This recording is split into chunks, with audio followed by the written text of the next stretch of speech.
Hello guys, ഉപ്പും മുളകും പുത്തൻ പ്രൊമോ വിശേഷങ്ങളിലേക്ക് എല്ലാ കൂട്ടുകാർക്കും സ്വാഗതം. അപ്പൊ നമ്മുടെ പാറമട വീട്ടിൽ വീണ്ടും പ്രേതബാധയോ എന്ന് തോന്നിപ്പിക്കുന്ന ഒരു രംഗങ്ങൾ തന്നെയാണ് കൂട്ടുകാരെ നമുക്ക് പുതിയ പ്രൊമോയിൽ കാണുവാൻ സാധിക്കുന്നത്. കേശുവിന് എവിടെ നിന്നോ ഒരു ബാഗ് കിട്ടുന്നുണ്ട്. ആ ബാഗിൽ ഫുള്ള് പൈസയാണോ, വേറെന്തെങ്കിലും ആണോ, വേറെന്തെങ്കിലും ദുരൂഹത നിറഞ്ഞ സംഭവങ്ങളാണോ എന്നുള്ളത് നമുക്ക് സംശയിക്കേണ്ടിയിരിക്കുന്നത്. എന്തായാലും കേശുവിന് ഈ ബാഗ് കിട്ടിയതിന് ശേഷം നമ്മുടെ പാറമട വീട്ടിലേക്ക് ഭയങ്കര ടെൻഷൻ പിടിച്ചായിട്ട് നമ്മുടെ കേശു വരുന്നേ. ശേഷം എല്ലാവരെയും വിളിച്ചു വരുത്തിയിട്ട് എല്ലാവരെയും ഈ ബാഗ് തുറന്ന് കാണിക്കുമ്പോൾ എല്ലാവരും ഇങ്ങനെ ഞെട്ടിക്കിടുങ്ങി നിൽക്കുക. എന്നിട്ട് കേശുവിനോട് ചോദിക്കുക, എന്തിനാടാ ഈ പുതിയ വള്ളിയൊക്കെ ടി വി ഇട്ടി കൊണ്ടുവന്ന് ഈ ഒരു പാതയിൽ തന്നെ ഒഴിപ്പിച്ചത് ഒരു കണക്കിനാണ് എന്നൊക്കെ നമ്മുടെ ലച്ചു പറയുന്നുണ്ടേ. ശേഷം നമ്മുടെ ലച്ചു ആണെങ്കിലോ നമ്മുടെ സിദ്ധുവിനെ കൂടെ വാ സിദ്ധു, നമുക്ക് എത്രയും പെട്ടെന്ന് കുഴപ്പമുളത്ത് പോകാം എന്ന് പറയുന്നുണ്ട്.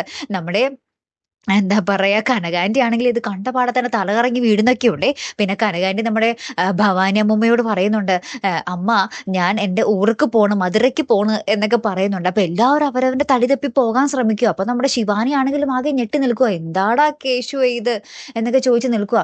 ലാസ്റ്റ് നമ്മുടെ കേശു ആണെങ്കിൽ പിടിയൊക്കെ വിട്ട് നമ്മുടെ സിദ്ധോളിൻ്റെ അടുത്ത്, സിദ്ധോളിയാ എന്തെങ്കിലും ഒന്ന് ചെയ്യളിയാ എന്നൊക്കെ പറഞ്ഞിങ്ങനെ നിൽക്കുവാട്ടോ. അപ്പൊ സിദ്ധോളിയൻ വെയിറ്റ് ചെയ്യും, നമുക്ക് ആലോചിക്കാം, നീ എന്നെ ടെൻഷൻ ആക്കാതെ എന്നൊക്കെ പറഞ്ഞ് ഇങ്ങനെ ആലോചിക്കുന്ന ഒരു നിമിഷങ്ങളാട്ടോ കൂട്ടുകാരെ നമുക്ക് കാണുവാൻ സാധിക്കുന്നത്. പിന്നെ എന്തൊക്കെ പുകിലായിരിക്കും വരാൻ പോകുന്നത്? വീണ്ടും നമ്മുടെ ഉപ്പും മുളകും ആ ഒരു പ്രേത ട്രാക്കിലേക്ക് പോവുകയാണോ? എങ്കിൽ പിന്നെ പൊളിക്കുമല്ലേ. കാത്തിരുന്ന് തന്നെ കാണോട്ടപ്പെടുത്തിയ ഒരു വീഡിയോയുമായി വരുന്നത് വരയ്ക്കും ഗുഡ് ബൈ.